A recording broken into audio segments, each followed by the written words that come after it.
ez gáz. Igen. Na, és akkor gondolom, hogy elindultunk egyébként, mivel véget ért a timer. Üdvözlünk mindenkit! Sziasztok! Na, sztár vendégünk nem más, mint Gabó, és akkor jön is az első kérdésem, még mielőtt tovább megyek, hogy Pumped, vagy Pumped? Melyik legyen a megnevezés? Hát az amerikai műsorban Pump Gabónak hívtak, de itthon Pumped szokott. Tehát akkor bármi mehet gyakorlatilag attól függően, hogy mit szeretnénk. Jó. Beszeretném mutatni egy kicsit a műsorunkat egyébként, aki esetleg nem volt itt. Szavazásra szeretnénk bíztatni mindenkit. Ezt nyilván mindenféle etikai, meg morális síkon tesszük majd.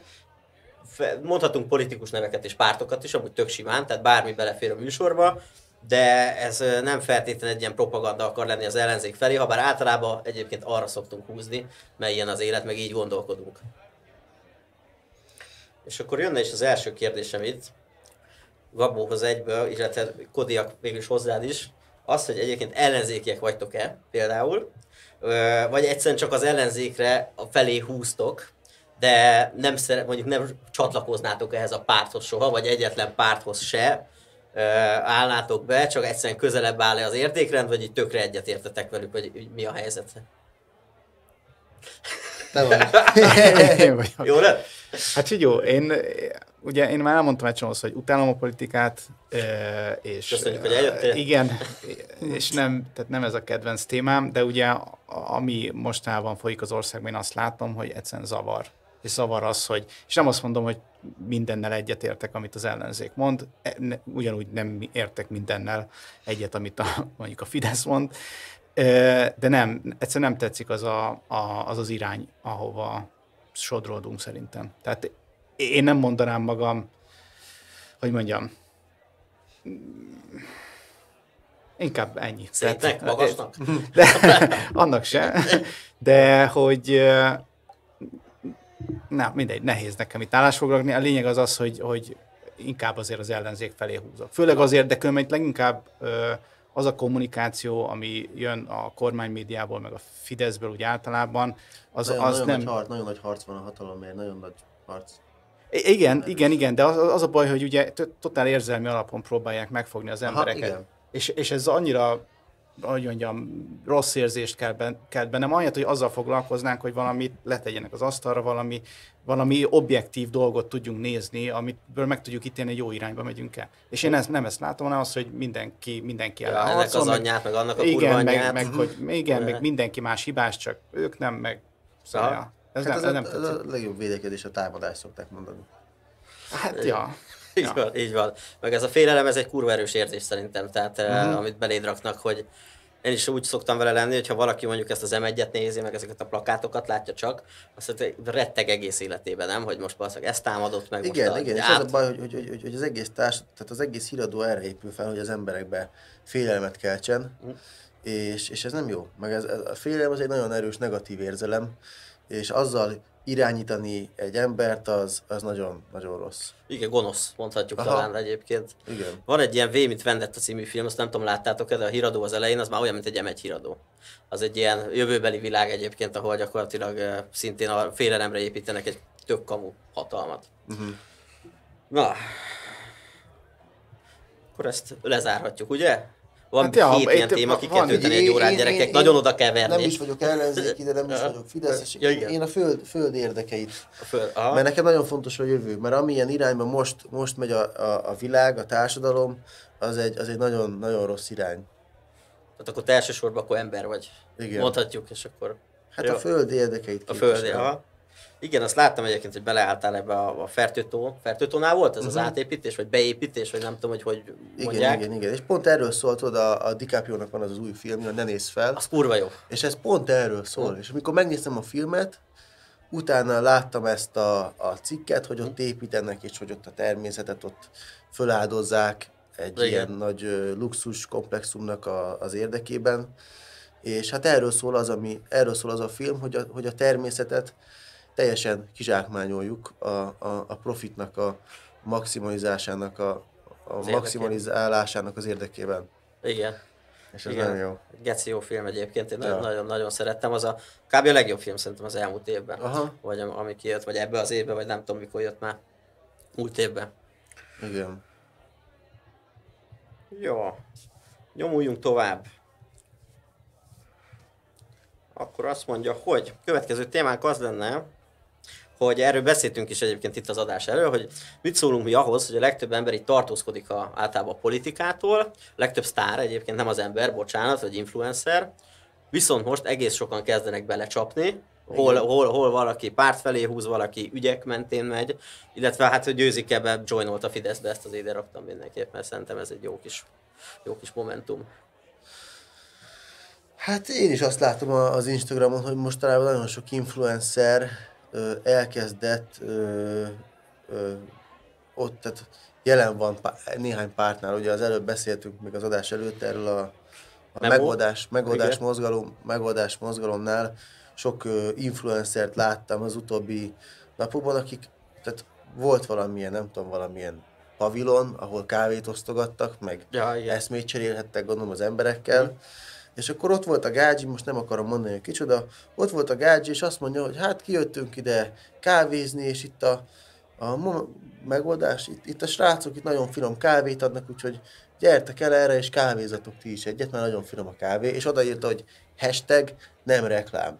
Most ki a faszom az, aki beveszi ezt, hogy ez nem reklám? De szerintem ez még az ilyen Instán is, már van valami ilyen terms of service, hogy, amit el kell fogadnod, nem? Vagy valami, hogy tehát ez úgymond illegális az Instán, vagy ezt most nem tudom, hogy mondjam, mert hogyha reklámod van, azt nem kell megjelölni. De ezt meg kell, mert egyébként megbüntet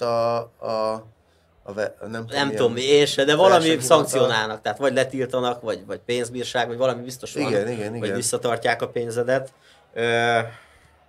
Nem tudom, hogy egyébként ezt nem tudok rá, mit van. Tehát ennyire hülyének nézi, vagy nem tudom, lehet, hogy ezt ingyen tényleg megcsinálta szerintem? De biztos, hogy nem. Nem, tehát az lehetetlen. Arra gondolok, hogy ez lehetette ingyen.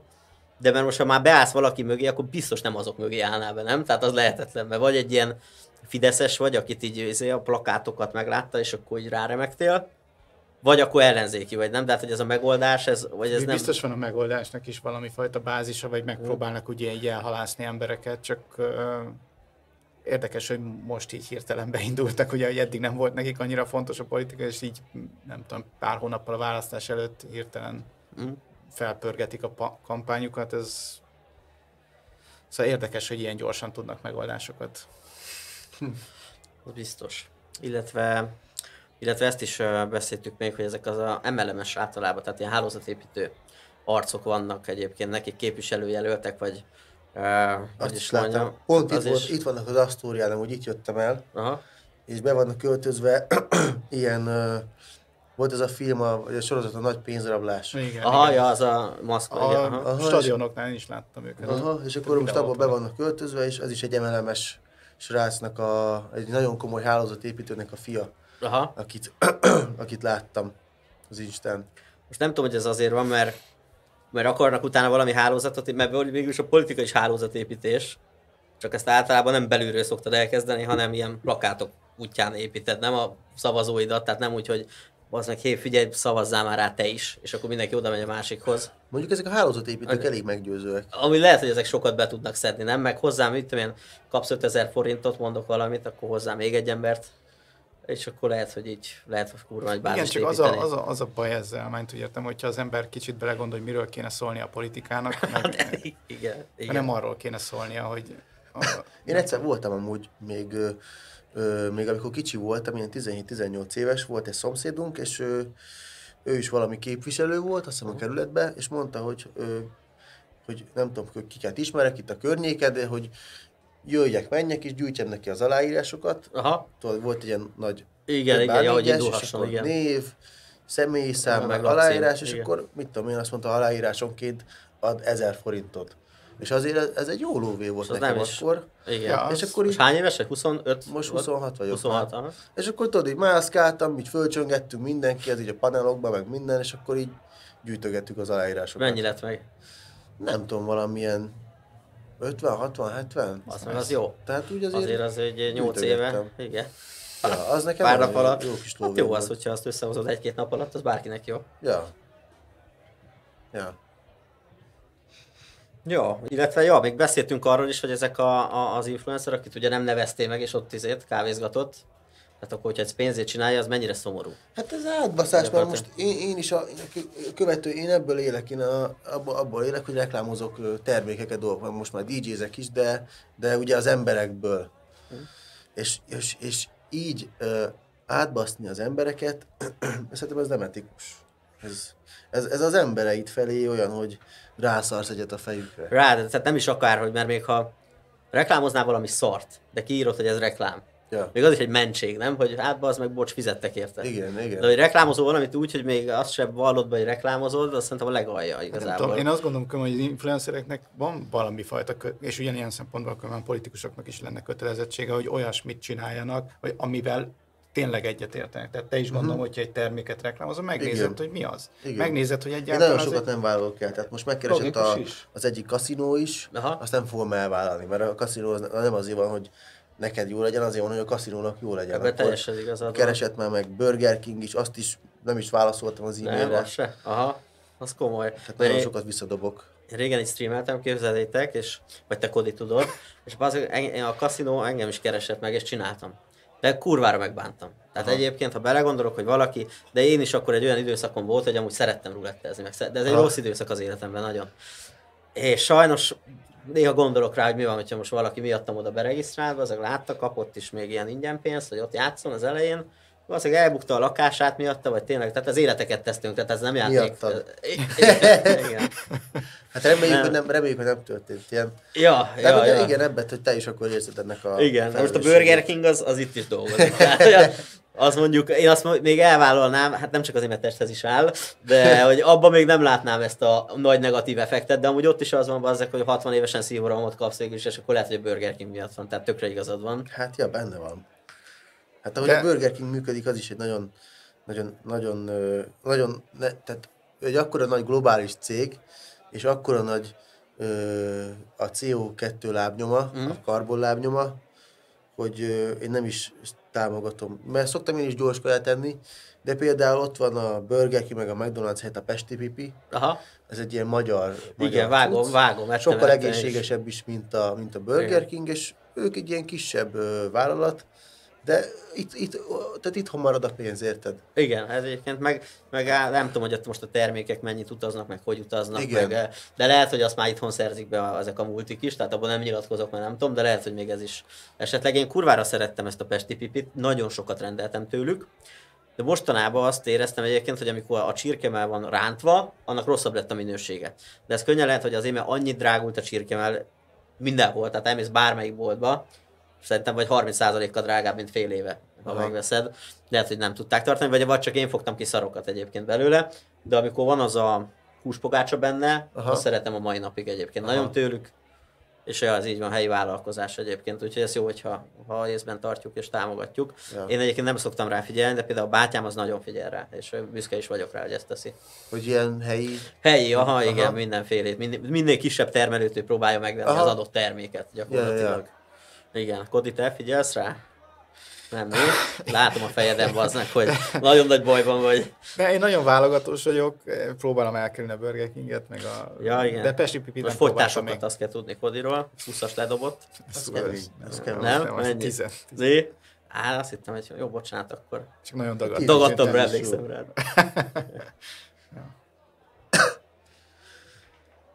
De ami érdekesebben szerintem az, hogy ugye az influencereknek van, tehát nagyon fontos, hogy ők odafigyeljenek arra, hogy mit reklámoznak, ugye. Ja, igen, és ez volt az alaptéma. Igen, és tehát az a bajom egy kicsit, ugye amit te is mondtál, hogy vannak olyan emberek, akik nem válogatás nélkül promotálnak mindent, csak azért, mert hát nem érdekli, pénzt kap érte, mit tudom én, és tényleg degradálja az ő értéküket. Persze, hát a saját magát bassza el. Igen.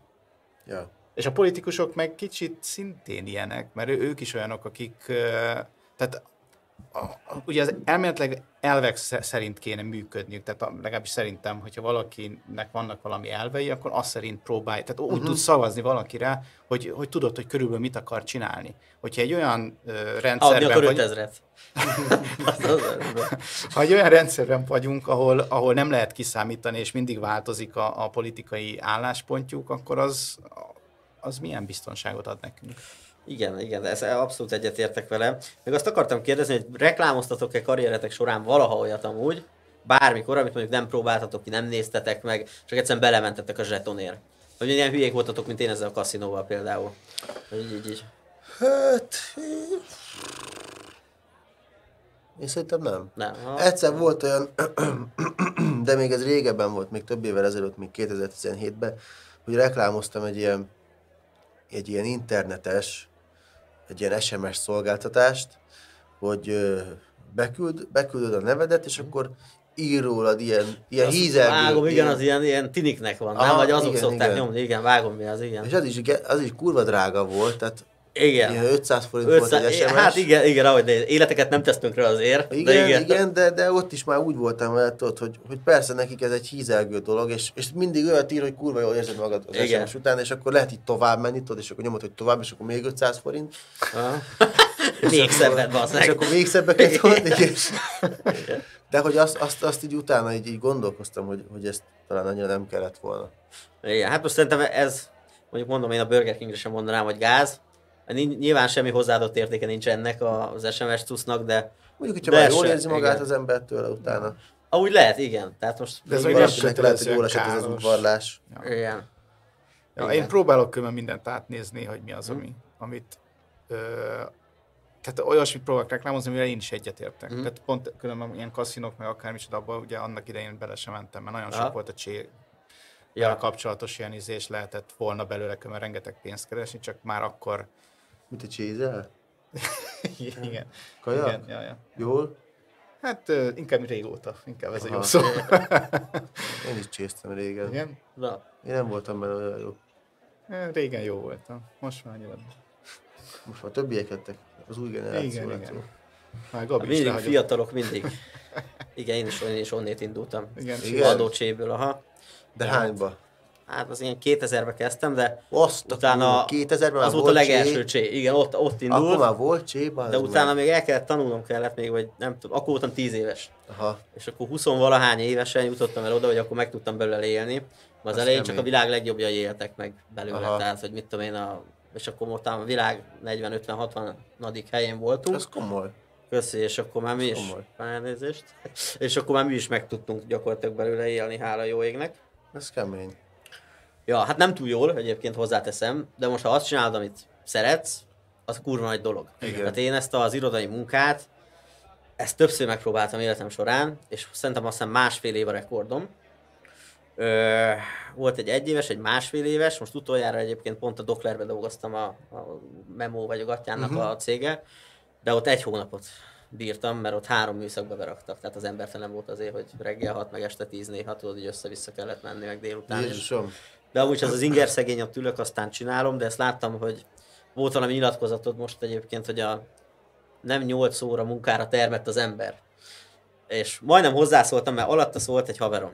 Ráadásul ismerem, hogy az meg, nem lehet igaz. Szerinted, hogy nem lenne 8 órás munkás, mi lenne a lábadom, meg mit tenné, meg nem tudom mi, meg ilyen, tudod, ilyen dolgok. És mondom, hát majdnem aláírtam, hogy most mind a kettőtöknek igaza van. Nem azt mondtad be hogy azt le kell nézni, vagy az rossz. Csak annyit mondtál, hogy azt senki nem élvezi. Nem az, hogy senki, de sokan. És ez teljesen igaz van, egyébként. Aki igen. Van, aki szereti ezt a monoton munkát.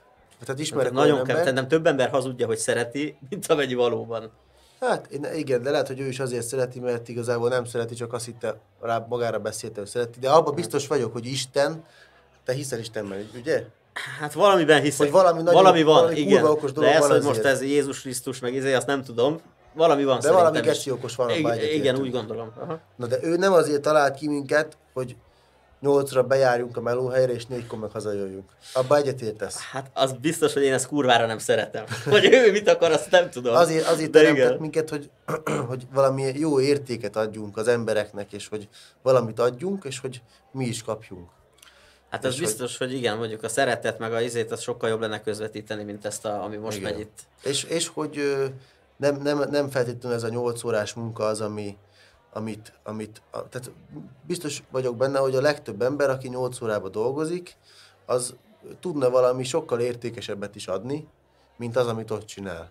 Csak ezt ugye elfelejtettem. Ebben nem vagyok biztos, mert sok nagy faszfejt ismerek, Az de egyébként, igen, de egyébként, ja, tehát Nyilván most ez a kapitalizmus, gondolom, ez most úgy néz ki, hogy annyira el lett darabolva, hogy ki mit csinál, tehát nem az, amit régen, hogy akkor én megetetem a tehenet, de utána, mit tudom én, agyagozok egy bögrét is, meg tudod, hanem valaki az meg csak a bögrének, a fülének a szélét gyártja le, érted, és abból 3 millió darabot. Hát most ez megoldhatatlan már amit nem megoldhatatlan, mert ha nagyon akarod, és kitartó vagy amúgy, akkor valószínűleg megcsinálod, mert te is megcsináltad. Kodiak is megcsinálta, én is megcsináltam, tehát meg lehet, és valaki nálunk sokkal jobban megcsinálta. Igen. Tovább nem tudom, mit akartam. Esetleg. Kodi? Mi a véleményed erről, mint aki nem dolgozik, nem tudom mióta? Én is olvastam, amit Gabó írt, hogy örülsz neki, hogy azt csináltad, amit szereted. A hobbid a munkám. Nekem is a hobbid a munkám. Én örülök, hogy ezt így csinálhatom. És még így is néha szarul érzi magát az ember. Ugye? Igen, de különben nehéz is, mert tehát annak a 8 órás munkamenetnek van egy egyszerű része, mert akkor megmondják neked, hogy mit csinálsz, ettől eddig kell csinálni, és utána bármi más csinálsz. Amikor a hobbid a munkát, én azt érzem, hogy egy kicsit így rátszagad az egész, hogy mindent átsző, mert mindig valahogy azzal foglalkozol, amivel alapban is foglalkoznál, csak most már munkaként is tekintesz rá. Úgyhogy van ennek egy ilyen kis negatívuma is, mert én úgy érzem, hogy sokkal többet dolgozok így. Hát dolgozok, ugye, de valahol munka ez is. Tehát valahol munka az is, amit te csinálsz, hogy kell, mert hogy mondjam ezt el? Tehát így hülyeség azt mondani, hogy a munka, mert csak számítógépezik egész nap, az nem munka. Hát nehéz ezt így meghatározni, mi a munka, és mi az a pénz van, akkor az munka. Igen, ez jó kérdés, hogy mi a munka. Mert jelenleg az átlag emberek szerintem az, amit utálsz, és pénzt keresel vele. Nem? Az nem is munka, azt mondják. Én azt tartom munkának, hogy amikor már valamit nagyon kell csinálni, és már így el vagyok fáradva, és akkor szoktam azt mondani, hogy bazd meg, most már azt érzem, hogy dolgozok, és azt az érzést nem szeretem. Igen. Én is jó munkát, amikor mondom így valakinek, és akkor mondta, hogy azt meg olyan nincs. Azt szokott visszajönni, hogy ja, ez így... Meg ebbe a melóba egyébként, amikor így nézik az embert, meg szerepelni kell, itt azért nem az van, mint az irodában, mert ott full másnaposan érted, beülsz, azt így elalibizel ott egyébként napokig akár, hogyha kell. Ja. Viszont így, amikor mondjuk leülünk és néznek esetleg, hát így is meg lehet csinálni, csak akkor lehet, hogy másodjára nem hívják az embert. Igen. Úgyhogy ez egyébként kurvára megterhelő, ez, hogy sokat kell. Na, mi van, Kodi? Nem hívsz legközelebb? Mi? Ne. Hát, be vagy baszva? Vagy mi? Nem, jó bírod. Kurva, akkor is talán ezt tudod, ha már így tartod. Hát amikor nagyon bebulizol, és aztán napokig, vagy 2-3 napig utána nem tudod csinálni azt, amit... Igen. Mert ugye az irodába bejössz, és akkor így bejössz, és akkor így elhorkolgatsz. Igen. De amikor kéne valamit csinálnod, és nem tudod, mert egyszerűen nincsen energiád, az mondjuk szar. Az rossz, de akkor bűntudatod is van, igen. Nem? Hogy most mi a fasznak kellett, ez semmit nem adott hozzá akkor, tehát hogy nem érezted magad annyira jól, vagy ha jó volt, lehetett volna józanul is. Igen. És akkor most azért ott fekszek a kanapén, Netflix, McDonald's, és akkor ez 2 napig tart. Ja. Hát ilyen az élet. Ez legyen a legnagyobb problémánk így egyébként. Büszke vagyok ránk, egészen elhúztuk ezt a témát. Lehet, hogy ki fog tartani az adás a végéig. Azt mondja, hogy meg se tárgyaltuk még, hogy győzik-e Beátod a gyerekek. De most én nem akarok senkiről rosszat mondani egyébként, mert miért tenném. De erre nehéz igen. Nem, vagy erre, hogy most mit lehet mondani hát, erre, nem? Megértem a győzit. Én megértem. Most szerintem a győzit, ahogy én ismerem, egyébként egy nagyon te okos. Te ismered, nem? Őt? Egy nagyon okos és egy nagyon intelligens, egy nagyon raffinált ember. Aha. Én biztos vagyok benne, hogy nagyon sokat eltett ezért. Tehát ő azért jobban járt, mint mondjuk a Fidesz. Ezzel a deal-lel könnyen lehet. Hát nem tudom, hogy ki járt. Mondjuk igen, biztos, hogy kölcsönösen jól járt. Aha, így van. És biztos vagyok benne, hogy nagyon sok roma ember állt most így a Fidesz oldalára, de biztos vagyok benne, hogy nagyon megérte a Győzinek is, mert ő ismerem annyira, hogy tudjam, hogy rossz üzleteket nem szokott kötni, úgyhogy biztos, hogy nagyon jól járt vele. Én is a helyében ugyanezt tettem volna. Aha. Én imádom a csávót egyébként, amikor szerepel így a való világnak így az estét, nem tudom. Belevalót, azt Belevaló, hát az szakadtam egész végig, tehát hogy az, amikor angolul beszélt, amikor betelefonáltak, és éneket csinált, és 80 száját nézzétek el végig. Tehát az végig szakadt. Nagyon, tényleg kurvára élveztem. Úgyhogy remélem, hogy akkor nagyon jól járt. Mert egyébként maga ez, amit csinált, az amúgy önmagában, ez az egy lépés, az tökre nem szimpatikus számomra. De... Én egy-két fotót láttam, hogy ott ment az emberekkel. De figyelj, valószínűleg van az a pénz, ha szabad ilyet mondani, amiért én is ott állnék. Tehát nincs hát de várjál, de most beszéltünk. Én vártam. Ja, várjuk tényleg, most akkor döntsük el, hogy akkor... Ja, igen, akkor szabad vagy nem szabad, tényleg hát az előzőre. Ugye ő most pénzért olyat csinál, amiben nem biztos, hogy annyira hisz, hanem csak azért csinálja. Szerintem ő leszarja, ő elteszi a pénzt, az kész. Igen, csak pont az előbb beszéltük, tudod, hogy hogy itt ez inflálja az ember. De nem nem influencer, ő csak jó, hogy nem, ő egyébként igen. Ő egy showman, az kész. Showman, aha. És meg üzletember. Én is egyébként vártam, hogy megcsürenjen a telefon, és azt mondja, hogy jó napot, Orbán Viktor vagyok. És mondtam, jó napot, mester, már vártam a hívásodat. Na menj. Hát ezt vártam, de nem történt meg a hívás. Hát nagyon, ez is sajnálom, vagy nem sajnálom, mert akkor nem lenne itt egyébként. Cserébe jól jártál volna.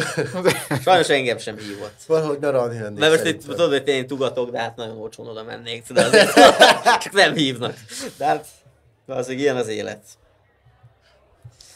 Na és most a következő téma az lenne, srácok, hogy még kell most szavazni, és ezt tök magamból indulok ki egyébként, amikor ezt felírtam, tehát lehet, hogy ez rátok nem vonatkozik. Én most fogok életemben először szavazni, és 32 éves leszek. Te is? Jó, akkor mi nem voltunk olyan jó fiúk eddig.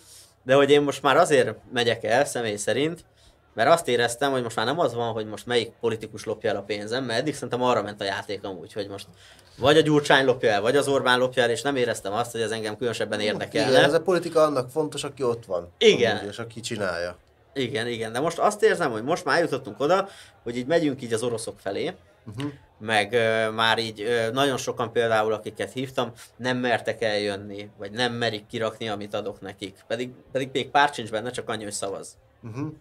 És szerintem ez nagyon szar, mert ez azt jelenti, hogy megyünk egy olyan irányba, ahol egyszer egy ilyen diktatórikus teljes rendszer lesz, mint ott a Putyinnál nem lehet tüntetni, nem mondhatod azt, hogy a kurva anyját valakinek, mert akkor elvisznek. Igen, hogy nyilván szerintem messze vagyunk ettől, tehát ez még lehet, hogy 20 év is lenne, hogyha így mennél tovább a dolgok, de hogy látok rá esélyt, hogy ez bekövetkezzen. Tehát, hogy ebben az irányba megyünk. Igen, és akkor én most azért fogok szavazni, hogy ne ilyen orosz fele menjünk, hanem inkább Nyugat-Európa. Tehát hát egy ilyen hogy az EU-val így összerúgta a port a Viktor, és ő úgy állítja be, mint hogyha Brüsszel vagy az EU egy ellenség lenne. Igen. Egy ellenséget kreált az EU-ból. Ez nem jó. Pedig öntik csak ide a pénzt, nem? Vagy én csak annyit látok belőle, hogy igen. Nem látom, hogy bántanának minket. Igen. Hát ez az, hogy mindig ilyen ellenségeket kreálnak. Mondjuk az a migráns az jó volt, hogy mondjuk annyi migráns nem jött be, azt amúgy annyira nem bánom. Igen, azt mondom, hogy a háború elől bárkit fogadjunk be, azt mondom. Igen. De hogyha ilyen gazdasági bevándorlás van, ez egy tök külön téma legyen. Mondjuk amúgy valamit ott, mert az, hogy az emberek meg ott voltak ott a határ mellett, és az ember, igen, azért valami kis sátrat tehettek, vagy valami kis, igen, ott kis checkpointot, vagy faszom tudja, érted? Hogy ott azért jobban el legyenek, mint hogy ott álljanak a határon gyerekekkel. Tehát valamit lehetett volna oda tenni, de ami most van, hogy ellenséget kreálnak az EU-ból, és akkor ők megvédenek minket, az nem jó. Igen. Hát már nem is az EU, akkor van ez a Soros, most már átoperálják a gyerekeinket, van, meg nem tudom már, hol tartunk most. Ja, most múltkor néztem nem tudom a melyik tévét, és akkor úgy tették fel a kérdést, hogy persze, hogy azt válaszolod, Jó, az a népszavazásnál? Igen, hogy menjen népszavazni, hogy megvédjük a gyereket. Nem is tudom, hogy így van, pontosan. Szerintem ez van, hogy megvédjük a gyereket. Meg a gyerekeket. Hát erre ki a faszom mond nemet? Persze, és persze, hogy azt mondod, hogy igen. Igen. Érted, mert eleve úgy teszik fel a kérdést. Igen. És vannak nagy plakátok, most mentem valahova autóval, és védjük meg a gyerekeinket. Hát ennyi van a plakát, semmi nincs leírva, csak hogy védd meg a gyereked. Ja. Hát ki a fasznak akarná, én nem akarom, mert nincsen, de amúgy akinek van, az egyértelmű szerintem, hogy erre igen. Nem mondhatsz nemet. Tehát bárki. Igen. Gyakorlatilag igen. Kodi, hogy nézel rám, olyan, nem tudom, mire védjem ezt. Semmi. Neked van gyereket? Hánynod kell, vagy valamit rossz? Nincs gyerekem, de igen, tehát ez kellemetlen, hogy, hát nem is kellemetlen, inkább gyomorforgató, hogy úgy teszik fel ugye a kérdést, amiben nem tudsz valahogy normálisan válaszolni, mert kiforgatják az egészet. De a másik dolog, ugye, amit te is mondtál, hogy ahogy számolják fel a szólásszabadságot, meg a sajtószabadságot Magyarországon, az kifejezetten aggasztó. Hát az Origót is hogy szétbaszták? Mármint az Indexet. Már az Origót már régebben. Az Origót, hát figyelj, most az Origónak nem tudom, hogy hány százezer lájkja van, és annyira rossz az aktivitás a Facebookjukon, mert ugye minden cikk, ott, amit megosztanak, az valószínűleg az egy ilyen kormány. Hogyne, igen, cikk. Ez nagyon valószínű, igen. És ezért már annyira kevesen figyelik az Origót, hogy az szét lett baszva. Tehát ilyen egy-két lájkok, múltkor megnéztem a Facebookon, és ilyen egy-két lájkok vannak a posztjain. Mert aki régebben lájkolták. Annyira lecsökkent az aktivitás. Igen, és most az Indexel is ugyanezt történik egyébként, ott is azt is átvették, és egyébként ezeknek ilyen megyei lapok vannak, hogyha mész az országba, hogy mit tudom én, Dél-Magyarország a neve a Csongrád megyeinek, bla bla bla, az gyakorlatilag elvileg mindegyik a nem tudom melyik cégnek a kezében van, ami a Mészáros csoportnak gyakorlatilag a tagja, úgyhogy hát hogyha valaki így nem internetezik, meg nem megy olyan helyekre, az csak azt tudja, amit az arcán letol egyébként a kormány, tehát nincs más információja. Hát de figyelj, úgy jól csinálják. Hát csak az a baj, hogy hatékonyan milyen nem jól, hogyha én lennék ő, és mondjuk én nem én lennék, hanem ő, tehát mondjuk nem a gondolkodásom is az övé lenne, akkor én is ezt úgy csinálnám. Jó, igen, úgy jó, csak hát nem megint gonosz, megint ott tartunk. Igen. Hát a gonosz nem tudom, hogy jó szó, mert az tényleg azt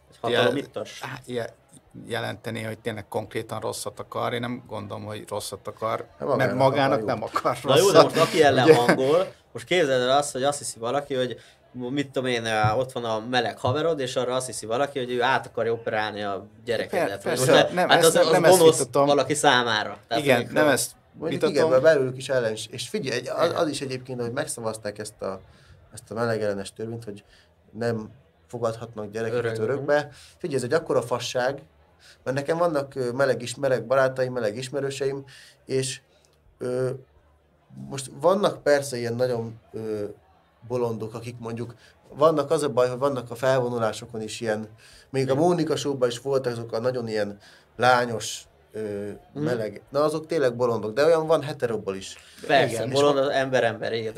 És vannak olyan intelligens, jómódú meleg barátaim, meleg ismerőseim, hogy szoktam oda járni, tanácsot kérni, mert nagyon intelligens emberek, és én is örülnék, hogyha mondjuk engem örökbe fogadtak volna. És akkor vannak ezek a gyerekek, érted, akiket elhagytak a szüleik, és akkor most lenne egy újabb esélyük, érted, hogy innen ennyire megváltozzon az életük, és szeretetet kapjanak, és családot kapjanak, és mondjuk azonos neműekkel, de attól még ők ugyanúgy emberek, és ők ugyanúgy jó emberek is lehetnek, és nagyon sok jó ember, ugye, tehát heteróban is van nagyon sok rossz ember. Hogyne. Tehát nem szabad így különvenni őket, mert nagyon sok jó ember van, intelligens ember, és lehet, hogy melegek, de attól még jó emberek, és tudnának szeretetet adni, értékeket adni, fölnevelni jól árva gyerekeket, akiket elhagytak, és ott vannak egy helyen, és nem szereti őket senki. És ez engem nagyon felzaklat, amikor ez a téma feljön, mert ez engem nagyon zavar. Gyönyörűen szóltál. Igen. Azt kell, hogy mondjam, ezt kivágjuk, főtesszük, mert ez kurva jó volt. Igen, én is csak egyetérteni tudok ezzel. Na minden szabad igaz volt, igen. Hát igen, szomorú, ez szomorú. Abszolút, és főleg egyébként. Ja, és képzeld el, azok, hogy voltam ebbe az amerikai realitybe, és akkor kiestem a műsornak ugye a közepén kb. És akkor láttam Twitteren néhány kommentet, akik azt írták, hogy és akkor nyáron akkor volt ez a sláger. És ez egy amerikai reality. És akkor azt írják, hogy nem baj, hogy kiesett, mert úgyis egy meleg ellenes országot reprezentál. Képzeld el, hogy nekem már ebből probléma volt. Ja igen, ott kint egyébként, Na most ugye az is akkora hülyeség pont, hogy általánosítottak, tehát hogy pont nem kéne, de igen. De mégis erről tehát hülyeség volt az ő oldalukról is, persze, de hogy mégis ezzel találkoztam, ezzel a jelenséggel. Igen, és sajnos nyilván nincs igazuk, de maga a tény, amit írnak, az igaz egyébként, tényleg akkor ennek így elterjedt ennyire. Tehát sok ilyen komment volt akkor? Volt néhány ilyen komment. És képzeld el azt, hogy mondjuk most mi is, ez az, hogy most is nem az oroszokat kell utálni, hanem egy ember van, a Putyin, aki kitalálta ezt az egészet. Pontosan. Így van. Így van, ez a népgyűlölet, ez főleg a háborúnál. Volt egy jó mondás, múltkor olvastam, hogyha csak a politikusok harcolhatnának a háborúban, akkor világbéke lenne. Ezen gondolkoztam, hogy miért nem csináljuk azt, hogy mondjuk lelőjük a politikusainkat, és akkor mi csak így élünk tovább. Igen, de tényleg, ahogy az Elon Musk az kihívta egy-egy elleni harcra Putyint. Mondta, hogy egy az egyben tét Ukrajna. Igen, és akkor, de tényleg sokkal egyszerűbb lenne, nem? Hogyha most megvan ott zavarodva szegény ember, de most oda küld több tízezer embert meghalni rá, tehát hogy akkor intézd el azért, ahogy akarod, nem, de minket hagy ki belőle, tehát. Igen. Én nem csinálnám egyébként, tehát hogyha itt most kitalálnák, mondjuk a kormány kitalálna, hogy menjünk háborúba, én biztos, hogy én a lázadók élén állnék. Figyelj, én szerintem elszöknék, ha nem lehetne kikerülni, vagy valami, mert én annyira nem érzem magaménak ezt az egész harcot, hogy tehát, hogyha tényleg nem az anyám élete lenne mondjuk a tét, akkor de inkább vinném az anyámat is, hát nem, nyilván nem izénék itt, mennék a fenébe, már bocsánat, mert most amúgy én szeretek Magyarországon élni, meg magyar vagyok, meg mit tudom én, de az meg annyira nem, hogy meghalljak érte. Mármint, hogy nem. Nekem ez csak egy körbe rajzolt terület. Igen, ez egy jó hely, de most ez nem a miénk úgymond, hogy itt élünk, de hogy most az embernek semmi nem a tiéd, az autód nem a tiéd, a ruha, mert ez egy múlandó dolog. Így van, egyébként valami lesz belőle, lebomlik, használják, blablabla, ha nagyon nézzük nagy képbe, akkor így van. Igen. Kodi, te tudom, hogy neked más a véleményed ebben egyébként, mert hogy szerinted kéne. Nem kösz. Nem? Szerinted kéne harcolni, vagy valami ilyet mondtál, nem? Igen, én kicsit úgy vagyok vele, tehát itt megint attól függ a dolog, hogy honnan nézzük, mert valahol tök igaz az, hogy az erőszak az nem megoldás a dologra, de hogyha most Putyin úgy dönt, hogy lerohanja Magyarországot, akkor azt gondolom, vagy tök mindegy, te most nem kötelező Putyin, de bárki, tehát az ukránok helyében én tökre megértem őket, hogy ott maradnak és harcolnak. Tehát, én nem. De nem tudsz mit csinálni. Hát most a gecibe, mondanám, de hogyha mindenki eljön, nem azt mondom, hogy nem értem meg ezt a itt a tévé távirányító, ezek így ne zavarjon, se raknám ki. Ez a wifi kód. Ja, igen, wifi-t beágyazná. Tehát ugye ugyanúgy, mint ahogy minden játékban, meg az élet minden területén egy idő után kitalálják, hogy hogyan működik a rendszer, és hogyha kijátszák. Tehát most, hogyha Putyin rájön arra, hogy bevonul bármelyik országba, és mindenki azt mondja, itt a kocsikulcs, itt én mentem, akkor szép lassan, tehát nem lehet mindent engedni. És igaz, mert ezek meg egyre többet akarnak. Persze, mert látják, hogy ez így működik, bárhova oda mehetek, bármit elfoglalhatok. Tehát vannak határok szerintem, amiket meg kell húzni. Nagyon, tehát tényleg én nem is tudtam elképzelni, hogy ilyen meg fog történni az én életemben, hogy itt a környéken ilyen háború lesz. De mondom, az ukránok helyében én valószínűleg, nem mondom biztosra, de valószínűleg azt mondom, hogy én olyan szempontból jó helyzetben vagyok. Megértem, ahogy rávilágítasz, hogy megértem. De nem lehet engedni mindent. De hogy az én életemet nem áldoznám föl, érted? Ezt értem. Ja, én is szeretek enni. Mert te még fiatal, én már öreg vagyok, nekem már mindegy. Hát lehet, hogy 70 éves lennék, én is beszaladnék egy gránátokat magamra kötöznék. De hogy meg azokat az embereket se. Mert volt, és az a jó, hogy most már van internet, bazd meg, és nem tud úgy terjedni a propaganda, hogy repülőből leszórnak, mit tudom én, 5 millió cetlit, amire azt írják, hogy az oroszok szét akarnak minket baszni. Érted? Ja, és már van internet. Megöltük az elnököt, meg igen. Ja. És láttuk azt, hogy volt egy olyan cikk, amikor volt meghalt egy orosz csávó, egy orosz katona, és a telefonja nem volt lezárva, ott volt leesve az iPhone. És lefényképezték a képernyőjét, és azt írja a csávó, hogy most és az anyja az anyjával beszélt, képzeld, egy olyan szívbe markoló üzenet, hogy fiam, mint egy ilyen teljesen átlagos üzenet, hogy meleg ruhád van, meg ilyeneket írt, mint az anyád ilyeneket írna neked, érted? Nekem szokott ilyeneket írni. És azt mondja, anya, most nem tudok írni, most nagyon nehéz nekem most itt. Ezt írt, hogy nagyon nehéz neki. És az le volt fényképezés, és meghalt a csávó. Gondolod, hogy mennyire nem akarnak ők amúgy ott lenni, és elvágják a benzincsövet a tankokba, hogy lerobbanjon, és ott lerobbadjanak. Ja, igen. Aztán a cigányok meg elvontatják. Igen. Az ukrán cigányok.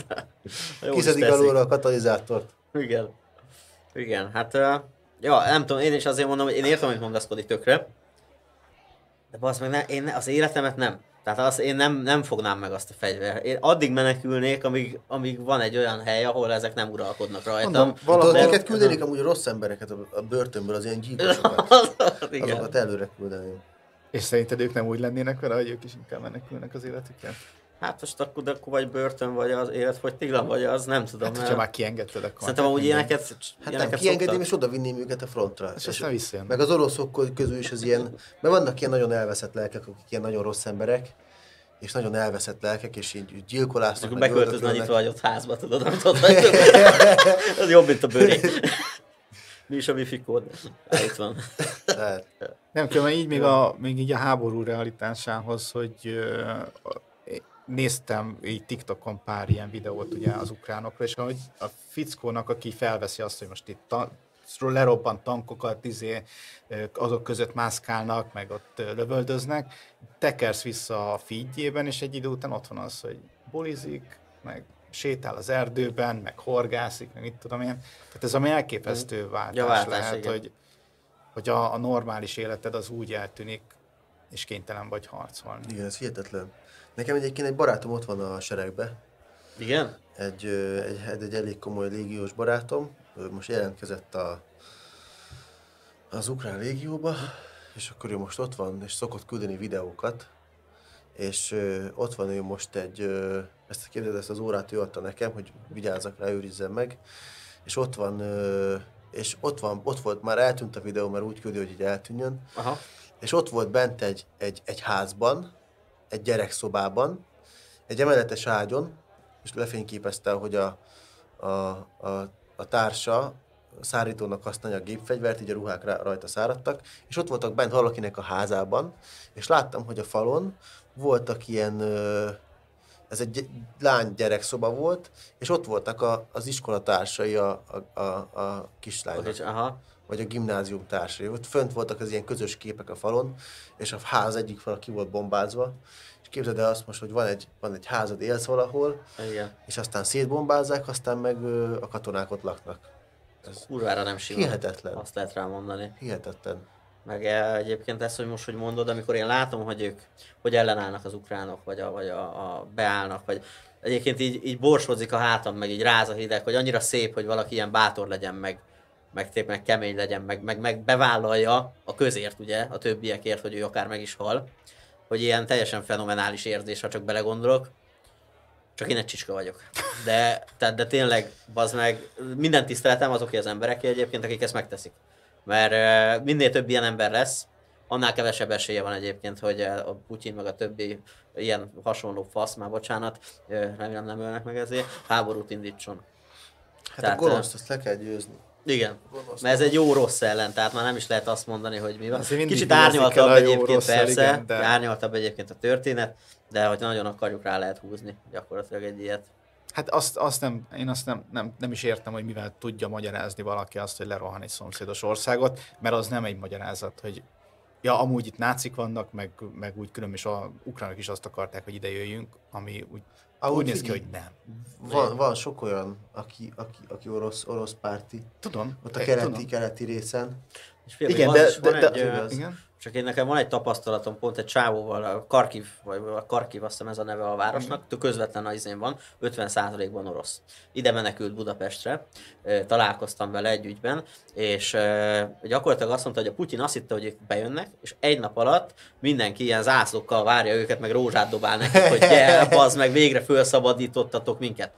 És porig kellett rombolniuk az egész várost, mert az oroszok fogták a Kalasnyikovot és mentek a Putyin ellen. Tehát, hogy az oroszok sincsenek vele ott. Tehát, hogy igen, mert ezek azt hitték, hogy azon a városon átjönnek tankokkal, és akkor mindenki happység van, meg örülnek nekik. De kurvára nem, hanem az első ház elkezdett rájuk lőni, amiben beleakadtak. Aha. Tehát biztos van egy pár ember azért, persze, vagy pár ezer, vagy akár pár tízezer, aki orosz párti, hozzáteszem, mert mindenhol van mindenféle. Igen. De összességében még az oroszok sincsenek vele. Azt így ki lehet jelenteni. Jó, beleálltunk ebben a nehéz témában, nem? Az egy kicsit, igen, elvitt minket, de hát ez a háború, ez ilyen, főleg, hogy ilyen közel van, mert azért kurva sok háború volt itt Irakban, Afganisztánban, mit tudom én, megmondom őszintén, hogy szomorú, de azt úgy le se szavarta egy kicsit az ember, hogyha szabad ilyet mondani, nem, mert olyan messze volt, meg, Igen, de meg azért törődtél érdekes vele, az, de ezért érdekes az ugye, hogy mennyire másképp bánunk azokkal a menekültekkel, akik Ukrajnából jönnek, és másképp azokkal, akik Szíriából jöttek, nagyon Igen. hasonló helyzetben. Ja, igen, ott nem volt meg az empátiánk, ami most itt Egyáltalán megvan. nem. Igen, abszolút nem. Abszolút nem. Hát, de ott is az amerikaiak mentek oda, és Így van. ők ott békéért harcoltak. Érted? Ez milyen egy fasság. Igen, végén harcolni, igen. Ez Amerika nagyon jó ezekben a háborúkban. Hát ők a másik, akik igen. Nagyon jó, úgy onnan kurva jó lehet nekik ott, érted? Ott az kurva Ja, messze. onnét lehet, igen. Onnan lehet magyarázni. Igen, meg hát ők ilyen, ugye diktatúrákat támadtak, azt mindig kitaláltak valamit, hogy mi van ott. Az sose volt az. Ilyen fegyver, olyan fegyver, nem tudom miket, de végül sose találtak semmit egyébként. Azért ők ebben nagyon jók. Igen. Ez így van. Na, nézzük, menjünk tovább. Hát a következő téma az egy nagyon, hogy mondjam, éles váltás. Van olyan politikus, akivel elmennék bulizni. Hát, én az Orbánnal is elmennék a bulizni. Tehát akkor többel is mondhatjuk. Arra a nagy izéjukra, nagy jachtjukra. Ja, tényleg, bazd meg. Az nagyon jó. Az gizda. Van a Lady MRD, azt hiszem az a neve, emlékszem a nevére is. Ott be lehetne adni egyébként egy partit, az biztos. Ja. De az folyamatosan járatva is van, azt hiszem, tehát nem Igen? sokat pihen ott a legénység. Hát mindig megy valaki szerintem éppen, aki aktuálisan nyaralni akar. Az jó. Az jó lehet. És jó, én még nem voltam ilyen nagy hajón. Voltam egyszer, az ami el is süllyedt, az a Costa Concordia, az volt a neve. És ott Voltál rajta? Aha, ja. Ja. Nem akkor, szerencsére előtte. Bár kurva jó kártérítések mentek ki, ha nem haltál meg, azt hallottam. Már a parton vártak. De nem, hányan haltak meg? Nem olyan. Nem sokan, 20-10, valami ilyen, de nagyon kevesen egyébként. De már ott a parton vártak elvileg az ügyvédek szinte, hogyha aláírat, hogy később nem perelsz, vagy nincsen semmi jogorvoslat, akkor azt hiszem valami 30 000 eurót kaptál. Az nem rossz. Most az jó lett volna. Azt én eltettem volna. Azért az egy jó pénz, az egy nagyon szép autó.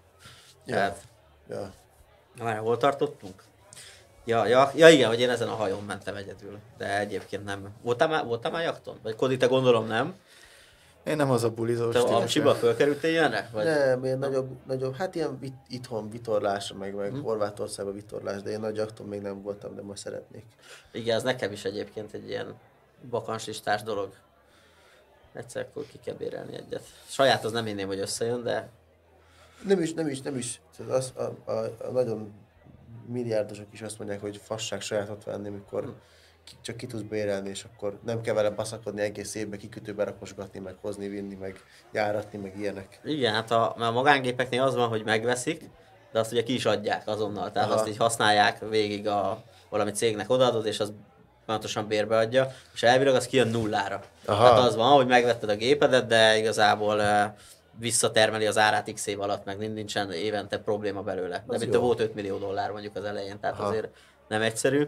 Hogy a jachtoknál viszont ez szerintem nincs meg, mert ha veszel egy ilyet, akkor azon csak te jársz, nem? Ez egy ilyen, hogyha olyan milliárdos vagy nem tudom, lehet azok is kiadogatják amúgy. Hát most adogassam ki, hogy más hülye gyerekek ott kólázgassanak, meg kurvázgassanak. Amúgy igen. Én nem adnám ki. Ja. Kivenném, Igen. hogy És bulizzak. akkor mondod, hogy itt kórázott, meg kurvázott ez a fasz is, tudod, hogy... Ja. És a végén a sarokba oda szarsz a szekrénybe, hogy ezt találd meg, bazd meg. Ja. Most megint van még egy nehéz téma, pedig olyan jókat nevetünk egyébként, de belövöm ezt is, mert egyébként szerintem kurva fontos.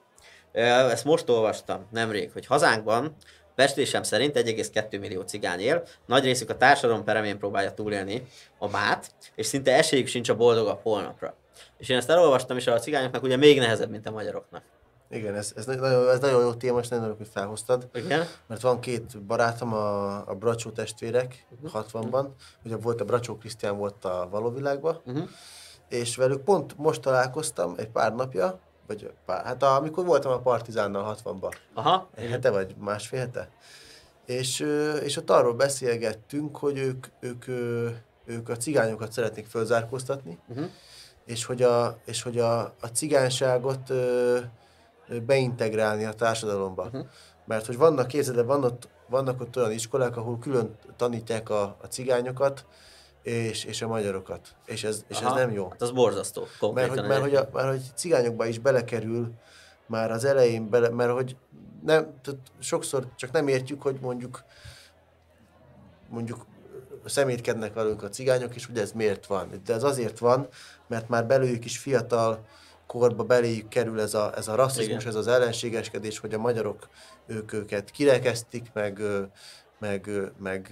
meg lecigányozzák, és ez nem jó. És ezt már a kicsiket is úgy kell nevelni, hogy együtt csináljunk, és együtt érjünk el valamit, és működjünk együtt, és éljünk egy társadalomban. Így van, ez a szegregáció, igen, hogy így külön gyakorlatilag vannak oktatva. Szerintem ez nem is törvényes egyébként, csak így csinálják meg az iskolai-igazgatók, vagy tehát hogy valahogy így elintézik szerintem ők egyébként ezt az egészet, mert én szerintem nem az, de nem vagyok a téma szakértője, tehát én csak úgy beszélek.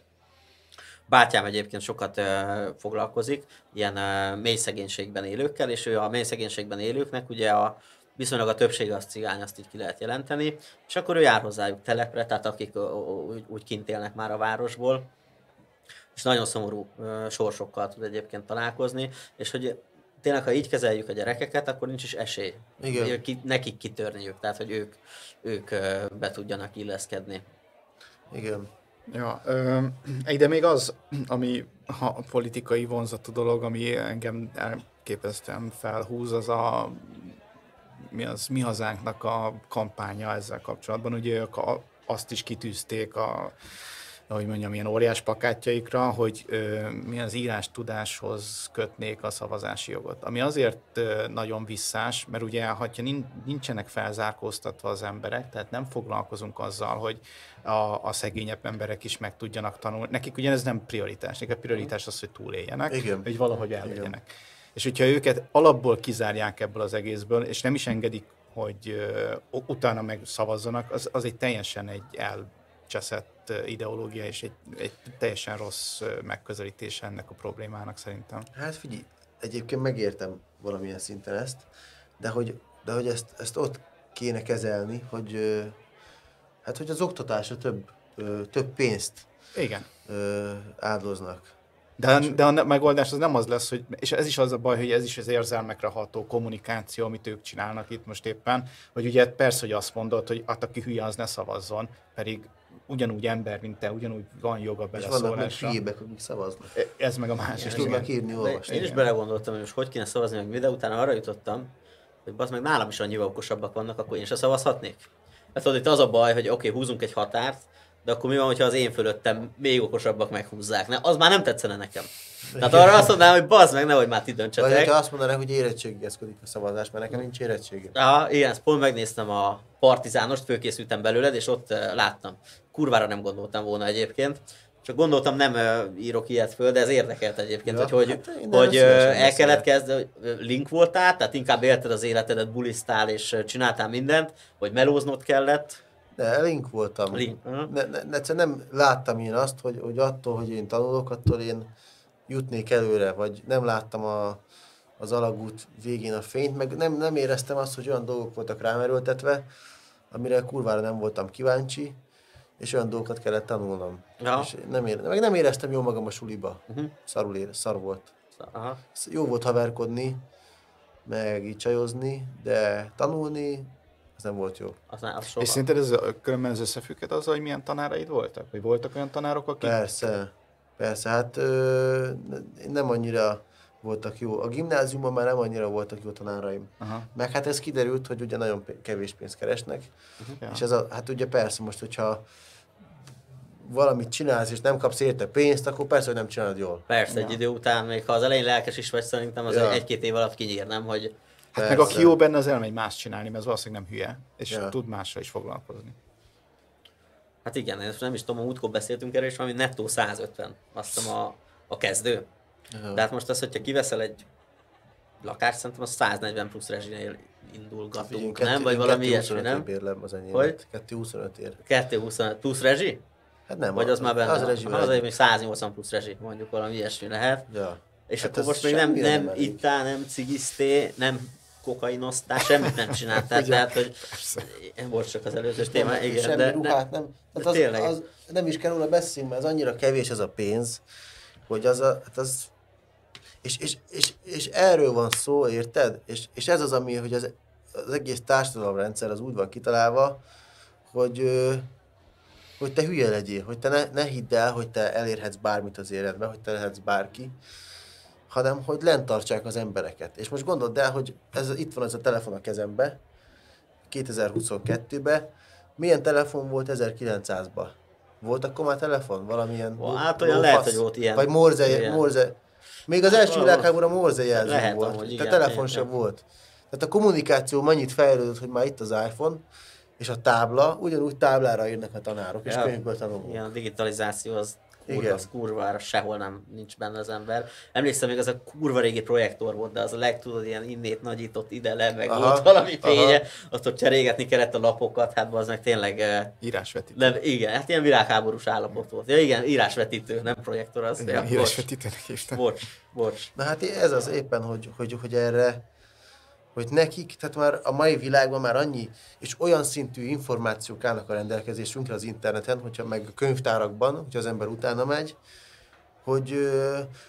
hogyha máshogy lennének tanítva, más dolgokra lennének tanítva az emberek, itt olyan világ lenne, olyan csoda lenne, olyan meg tudnánk teremteni a paradicsomot is együtt, közösen összefogva, hogyha mindenki közös célok érdekében összefogná az emberiség, akkor itt nagyon komoly élet lenne, teljesen más, mint most. Igen, meg ez a tárgyi oktatás van, hogy mondtad, hogy olyanokat tanulsz, ami nem érdekel például, de mit tudom én most ott a világháború, vagy egy téma, és azt mondaná neked a tanárnő, hogy jó, most bazzeg nem monoton hangon felolvasok valamit 30 percen át, amivel ki lesz a faszotok, hanem most mindenki nézzen utána, mit tudom én, írd be a Google-be, erre nézi, arra nézi, nézzük ki mit szed össze. Valami interaktívabb cucc. Igen, mindenki bemutatná, hogy én erről az oldalról néztem, én arról, és akkor tök más infók lennének, lenne benne pár tény, ami egyezik, de más nézőpontok, és akkor előadnák, akkor rájönni, hogy nem kell mindent beszopni, ami fönn van az interneten, nem minden úgy van. Tehát szerintem sokkal jobb lehetne az oktatás tényleg. Egyrészt digitalizálni, másrészt meg ez, hogy meg felolvasunk valamit, de ennyi az óra, igaz, bejön a tanár, ezt felolvassa általában. Igen. De nyilván most 20 éve tanít valaki, kurva nehéz lehet az, hogy most minden évben megtanítod a harmadikosokat, érted? Nem tudom arra, hogy mi a yes. És úgy, hogy a felét nem is érted. Ja, 20 éven keresztül. Ja, igen, és akkor minden évben ugyanaz. Legyen lelkes mindig. Igen, ja, tehát ezt nem is lehet szerintem. Ja, az lehetetlen. Nem tudom, lehet valaki meg tudja, én nem tudnám, az kurva Isten. Kodi? Semmi csak az, hogy az is segítene persze, hogyha kisebb csoportokat tanítanak, mert ugye egy 30-40 fős osztálynál nem tudod ezt megcsinálni, hogy ennyire interaktív legyen. Ja, igen. De ugye ahhoz meg több tanár kéne, eleve nincs annyi tanár. Hát ez lehetne egy házi feladat, csak tudod, hogy akkor nézzétek meg. Nem, persze. Az egész oktatás az úgy, hogy van, az egész az a gyökerétől kezdve. Szerintem is újjá kéne. Abszolút. Gondolkodni se tanít meg, keresni se tanít meg. Hozzáteszem, az, hogy nem tanít meg gondolkodni, ez lehet, hogy nem árt például mondj valami csúnyát, látom, Fidesznek. Hát persze, de nem, az összes kormánynak, tehát meg az egész társadalmi rendszernek, tehát hogyha mindenkit úgy tanítanának, ahogy mondjuk kitalálnánk, vagy ahogy már itt beszéltünk róla, senki nem dolgozna a Tesco-ba árufeltöltőként. Ja. Senki nem dolgozna benzinkutasként. Nem tudom, én először, amikor életemben vállalkoztam, nem tudom mikor volt, egy ilyen 6 éve körülbelül, akkor elolvastam egy könyvet a Trumpnak, meg valami Robert Kiyosaki, vagy nem tudom, valami ilyesmi volt a neve a csávónak, aki mind a kettő olyan volt, mint ez a Szabó Péter van itthon, tudjátok, hogy mindenre képes vagy csináljad, és ez amúgy kurva jó mentalitás, tényleg meg nagyon sokat tudsz vele fejlődni, de hát elolvastam azt a könyvet, azt nyitottam egy éttermet, bazzeg, minden nevet elmondtam, ami volt, igen, mert ha én akarom, megtudom, rájöttem, hogy nem, tehát, hogy jó, amit mondanak, de nem is igaz, mert túl lelkesítenek. Tehát kurva keményen kell dolgozni, kurva bla bla bla bla bla, és akkor utána kitartóan, és nagyon kell. Tehát, hogy hirtelen föltüzelve, szerintem sokan beszopták, mint én egyébként lehet, akik így... De figyelj, ne nézd így, mert nekem is nagyon sok projektem baszódik el, nagyon sok minden bukó. Tavaly is csináltunk egy bulit, az is bukó volt, egy ilyen többnapos bulit akartunk csinálni, ez is. Tehát rengeteg mindent elbasz az ember az élete során, de aztán biztos van olyan valami, ami még bejön. Mondjuk az rossz, hogy ez pont egy étterem volt, amiben nagyon sok millió forintot szerintem benne van. Igen. És oda veszett, az mondjuk rossz. Igen, hát én basztam el, mert felkészületlenül álltam neki. Lelkesnek lelkes voltam, de az ugye egy szakmában nem elég, hogy lelkes legyél, és a vendéglátás az kurva kemény, egész nap talpon kell lenni. Hogy tárolsz, milyen az étlap, honnan veszed, mint veszed, bla bla bla. Hát gyakorlatilag, ja, de... Hát ez mondjuk elég sok szervezettséget igényel egy igen, ez viszonylag pici volt, tehát azt hiszem 5 vagy 6 alkalmazott volt, tehát nem ilyen hatalmas dolog, de igen. Meg hát nagyon sokat van nyitva. Tehát ugye egyszerre csak egy szakács volt, egy konyhalány, meg egy pincér, de mivel az meg egész nap nyitva vagy a hét minden napján, ezért ugye ezt már be kell szorozni 2-vel. Hát sajnálom. Semmi gond, túléltem, úgyhogy tanul belőle az ember, mindenből tanulsz. Tehát egyébként legalább azt megtanulod, hogy nem lehetek még egyszer ekkora fasz, hogy most utána kell nézni jobban a dolgoknak. De én biztos vagyok benne, hogyha akarná, tudná nyitni valamikor egy éttermet, és az jól menne. Az sokkal jobb lenne, ez így van, ezzel teljesen igazad van. Hogyha mondjuk az egy életed egyik célja, hogy legyen egy ilyen. Rájöttem, hogy azt csak úgy akarok egyet, mert imádok éttermekbe járni, tehát amúgy nem ilyen életcélom, de úgy, hogy ne dolgozzak vele, és csak úgy legyen, az kurva jó lenne, és akkor az én számíze szerint vannak a dolgok, meg mindig van asztalom, menühelyen, tudod? Igen, csak ahhoz azt szokták mondani, hogy az lesz így szokták, hogy az lesz milliómos az étteremből, akinek milliárdjai voltak. Nem egy nehéz üzlet annyi csak, mert olyan nagy felfutása nincs, mert most leülnek összesen 30-an esznek, tudod, abból nem lesz egy milliárdos, de sokat el lehet belőle bukni az alkalmazottakra, míg ha csinálsz egy applikációt a telefonodra, abból lehet, hogy milliárdos leszel, azt nem is került sok pénzbe. Igen. Ja, jól van. Igazából ennyi volt a mai adás, ott a kamerám. Nagyon szépen köszönöm, hogy eljöttetek. Köszönöm én is a meghívást. Köszi, Gabi. Nagyon szívesen, Feri, neked. Én megtiszteltél itt ma, és nagyon szépen köszönöm mindenkinek, aki hallgatott minket, vagy nézett minket, és valamikor még egyszer jövünk valamilyen formában, vagy nem. Sziasztok!